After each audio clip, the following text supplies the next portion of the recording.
Imagine betting billions of dollars on diseases so rare that most doctors have never seen a single patient in their entire career. Now picture doing that in a market where failure means not just lost profits, but lost hope for families clinging to a last, best chance. This is not fiction. This is the all-in strategy unfolding right now at BioMarin, a biotech company that's making waves and taking massive risks on the future of rare disease medicine. In the next 15 minutes, you'll see why BioMarin's latest $270 million acquisition could set the fate of not just one company, but the next decade of innovation for some of the world's most neglected patients. Is this a masterstroke of visionary leadership, or a desperate gamble in a brutally competitive market? Stay with us, because what's at stake isn't just business, it's the future of medicine. To understand how BioMarin became one of the most watched players in global pharmaceuticals, let's travel back to 1997. That was the year BioMarin was founded, with a radical mission: to pursue therapies for extremely rare genetic diseases, disorders so obscure they were often diagnosed late or not at all, and with no real treatment options. It was a contrarian bet in a world obsessed with blockbuster drugs for heart disease, cancer, and diabetes. But BioMarin saw an opportunity where others saw insurmountable obstacles. They weren't the first. Genzyme, another biotech pioneer, had shown that focusing on highly targeted enzyme replacement therapies, ERTs, could create not just scientific breakthroughs, but huge commercial success. Sanofi ultimately swallowed Genzyme in a $20 billion takeover, but the blueprint was clear. In the world of rare diseases, orphan drugs, as regulators called them, small patient populations could mean big margins, thanks to premium pricing, regulatory incentives, and near-zero competition. BioMarin ran with that model, launching enzyme therapies for conditions like mucopolysaccharidosis I, MPS I, with Aldurazyme, and MPS 6 with Naglazyme. These weren't household names, but for a handful of families, they meant the difference between relentless suffering and a shot at something resembling a normal life. Fast forward to 2024, and the landscape looks very different. BioMarin is no longer a scrappy upstart. It's a growing force with annual revenues projected at over $3 billion. Its flagship product, Voxzogo, used for achondroplasia, the most common form of dwarfism, raked in $735 million last year alone. And yet, the paradox of success is that nothing stands still. The rare disease market is exploding, forecasted to reach a staggering $426 billion by 2030, with annual growth above 11%. Every major pharma wants a piece of the pie, and competitors like Ascendis Pharma and BridgeBio are racing not just to match BioMarin's offerings, but to out-innovate them. But let's be clear, this isn't just about chasing profits. The stakes are profoundly human. These are stories of children whose lives are derailed by flawed biochemistry, parents sifting through clinical trial data in the hope that a new molecule might mean an extra birthday, a first trip to school, or simply relief from agonizing symptoms. BioMarin's gamble, however, is as much about survival as it is about service. The company has spent the last year in dramatic transformation, slashing jobs, cutting programs, and focusing resources on the businesses most likely to deliver on its ambition, $4 billion in revenue by 2027. That's a leap only achievable through relentless innovation and daring acquisitions. Enter Inozyme Pharma. In June 2024, BioMarin announced it would buy Inozyme in a $270 million all-cash deal. It's the first major acquisition under its new chief business officer, James Sabry, formerly of Roche. For some observers, this signaled a new era. BioMarin hadn't just trimmed the fat, it was hungry for growth. So, what did BioMarin see in Inozyme? At first glance, it's not an obvious blockbuster. The prize is INZ-701, a phase 3 enzyme therapy targeting ENPP1 deficiency, a shockingly rare genetic disorder. ENPP1 deficiency disrupts the balance of minerals and enzymes in the body, causing mineral deposits in soft tissues like blood vessels and joints. That means lifelong cardiovascular and musculoskeletal problems, brittle bones, narrowed blood vessels, and a cascade of symptoms that can devastate a child's development and quality of life. There are currently no FDA-approved treatments. Until now, all patients and families could do was manage symptoms and wait for a miracle. BioMarin believes INZ-701 could be that miracle. The drug is in late-stage trials. Results are expected for pediatric patients next year, and if successful, it could launch as early as 2027. Industry analysts at Leerink Partners estimate peak sales of $400–600 million, huge by rare disease standards, though not enough to move the needle alone for a company aiming for $4 billion in revenue. But for BioMarin, this is about more than a single product. The acquisition slots perfectly into its existing ERT portfolio, a core pillar of the company's revamped strategy. As CEO Alexander Hardy put it, this agreement builds on our legacy and brings an important medicine that has the potential to be the first treatment for children and adults with ENPP1 deficiency. The logic is clear. BioMarin's business model is built on first-mover advantage. Find a neglected disease, develop a targeted therapy, and dominate the market before competition can even react. INZ-701 fits that template. Yet, the ground is shifting. The Roctavian gene therapy, once seen as a game-changer for hemophilia A, has stumbled badly in its commercial launch. Sales have been restricted to just 3 key markets, and the company has had to retrench and refocus, axing support staff and narrowing its pipeline.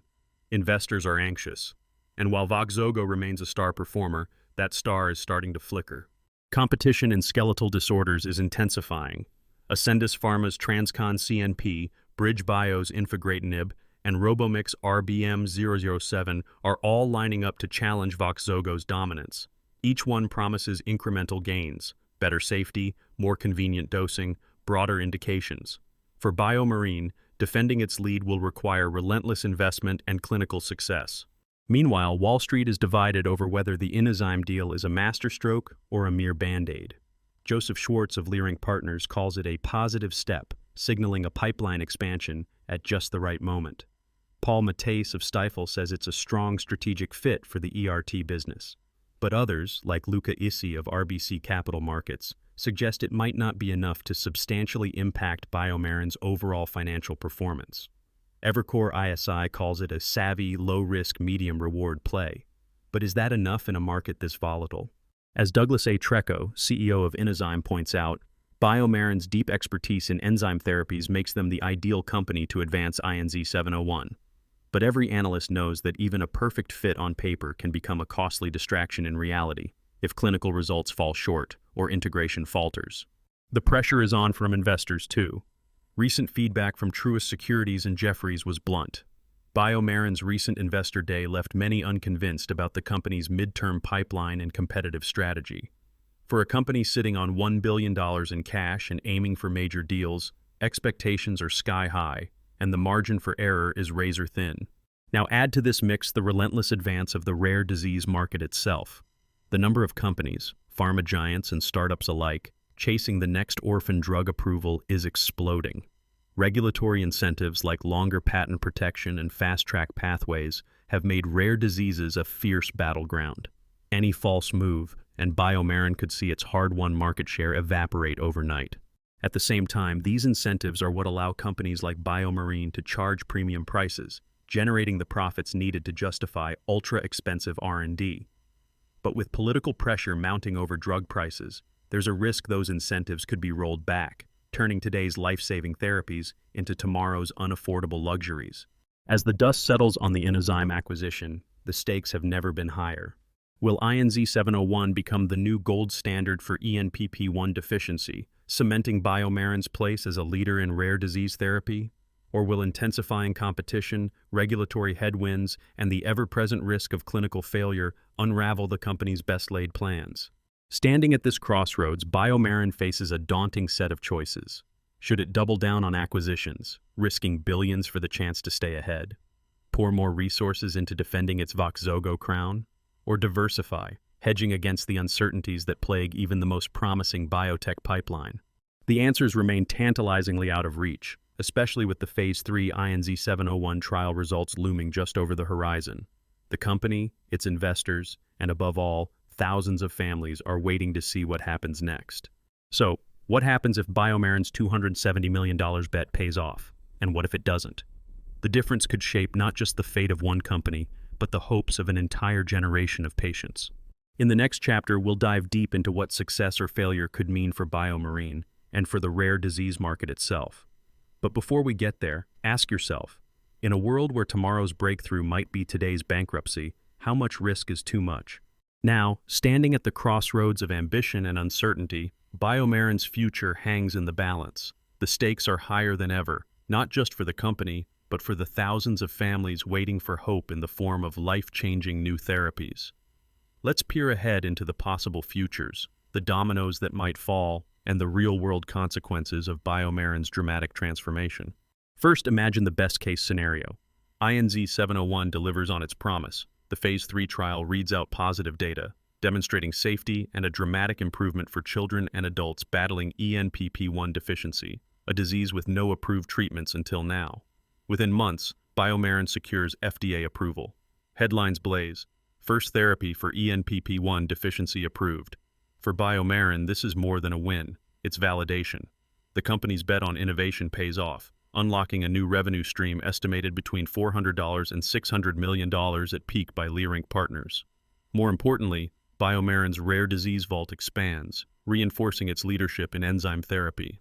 The success of INZ-701 would signal to the entire industry that taking calculated risks in rare disease can still pay off handsomely, says biotech analyst Paul Matthais. It would crown BioMarin as a pioneer in these ultra-rare spaces. But it's not just about finances. For families affected by ENPP1 deficiency, who until now have faced the heartbreak of watching loved ones decline without options, the approval would be nothing short of a miracle. Suddenly, a world of uncertainty shifts into one with hope, a future where a child can grow up, play, and plan for adulthood. However, the future rarely unfolds according to the best-laid plans. What if the Phase 3 readout disappoints? Maybe the therapy fails to achieve primary endpoints, or unexpected safety signals emerge. In that case, BioMarin faces not just a financial setback, but the risk of shaken investor confidence. The $270 million Inozyme deal, once seen as prudent and strategic, could become a cautionary tale. Pipeline adjustments would follow, perhaps new layoffs, program terminations, or a more conservative acquisition policy. For a biotech company, one stumble can set back years of progress and erode the goodwill needed to take bold steps again. Yet even with INZ-701 success, challenges loom on other fronts.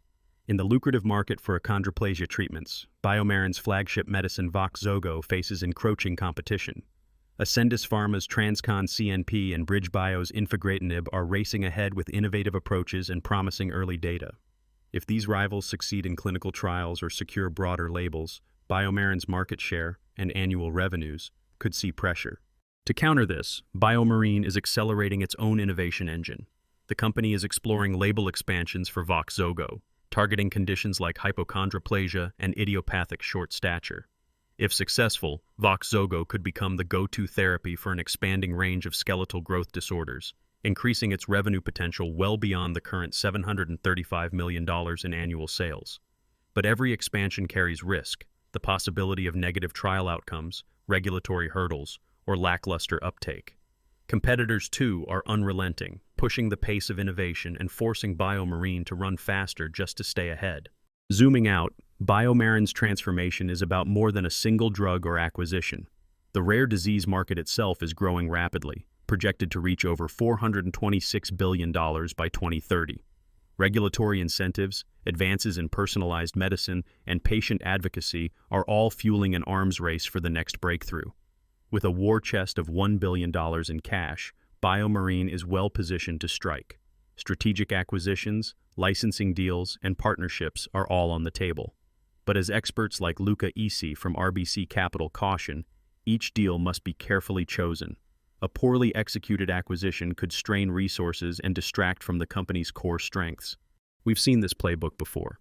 Industry veterans recall how Genzyme, a pioneer in enzyme replacement therapies, unlocked enormous value but ultimately sold to Sanofi after years of consolidation and rising competition.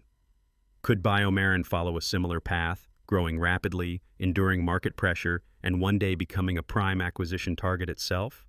Or will it chart an independent course, solidifying its position as the rare disease innovator of choice? At this inflection point, every move matters. BioMarin's management, now helmed by the battle-tested Alexander Hardy and seasoned dealmaker James Sabry, are under intense scrutiny, not just from investors, but from the medical community and patients alike. The next 2 years will reveal whether their gamble on focused, aggressive innovation can withstand the scrutiny of the real world, where every failed trial or uncompetitive launch could change the company's fate. What does all this mean for you, the patient, the healthcare professional, the potential investor, or simply someone fascinated by the biotech world? First, if you or someone you know is affected by rare genetic diseases, BioMarin's evolution offers a tangible sign of hope. Expanded research, targeted acquisitions, and a commitment to first-in-class therapies mean more options could be on the horizon, potentially for conditions that have long been neglected due to small patient numbers.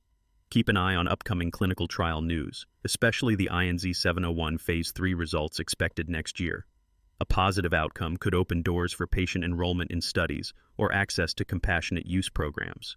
For healthcare professionals, the takeaway is clear. Prepare for an era of rapid innovation in rare disease care. As new therapies come online, staying informed about changing standards of care, diagnostic criteria, and insurance coverage will be vital. BioMarin's push for label expansions means that previously untreatable conditions may soon have new therapeutic options. Building awareness and expertise now will ensure you're ready to guide patients through these changes. Investors, meanwhile, face a nuanced picture. BioMarin's acquisition of Inozyme is seen by some as a savvy, low-risk move, bolstering the pipeline without betting the farm. Yet, as Evercore ISI points out, the deal's real impact depends entirely on INZ-701's clinical success. The broader context, rising competition, the Roctavian turnaround challenges, and the push for margin improvement creates both opportunity and risk. For those considering a stake, diversification and a close watch on pipeline news are essential. The next 18 months could see wild swings in sentiment as additional data emerges. But there's a deeper lesson for everyone. BioMarin's story highlights the reality that innovation in biotech is never just about science. It's about strategic vision, operational discipline, and above all, the ability to adapt. Companies that cling to outdated business models or spread themselves too thin risk being overtaken by nimbler, more focused players. On the other hand, those willing to make tough cuts, focus their firepower, and bet big on the right opportunities, while never losing sight of patient impact, are the ones that shape the future. As BioMarin slashes headcount and narrows its research focus, it's sending a clear message. The age of unfocused biotech empires is coming to an end. The winners in rare disease will be those who can combine scientific boldness with business acumen, a lesson echoed repeatedly in boardrooms and innovation centers around the globe. A final, little-known fact. BioMarin already has dry powder ready, more than $1 billion in cash earmarked for future acquisitions. Industry insiders speculate that the Inozyme deal is just the beginning. More pipeline-expanding moves may be on the horizon. Don't be surprised if BioMarin snaps up additional gene therapy or enzyme technology companies in the next 12-24 months, further boosting its arsenal. So, what's the answer to our big question?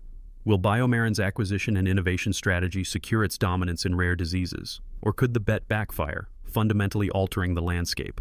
Here's the bottom line. If the company executes, if INZ-701 succeeds, if Voxzogo withstands the coming competitive storm, and if management maintains its discipline, BioMarin could remain a reigning force, shaping the rare disease market for years to come. The benefits would ripple outward, for patients, for science, for investors, and for the industry at large. But the risk is real. A misstep in development, a failed launch, or an ill-timed acquisition could trigger a rapid reversal of fortune. In the high-stakes world of rare disease biotech, today's winners can quickly become tomorrow's cautionary tales. Ultimately, BioMarin stands as a case study in the new rules of biotech: focus, discipline, and the courage to go all in on what matters most. The coming months will show if their gamble pays off, or if the rare disease landscape is about to be disrupted from an entirely unexpected direction. We'll be watching every twist and turn. If you want to stay updated as this story unfolds, if you want exclusive insights into the next breakthrough, the latest data reads, and the business maneuvers shaping the world of rare diseases, make sure to hit that subscribe button right now. Drop your thoughts in the comments. Do you think BioMarin's bold bet will pay off, or are the risks just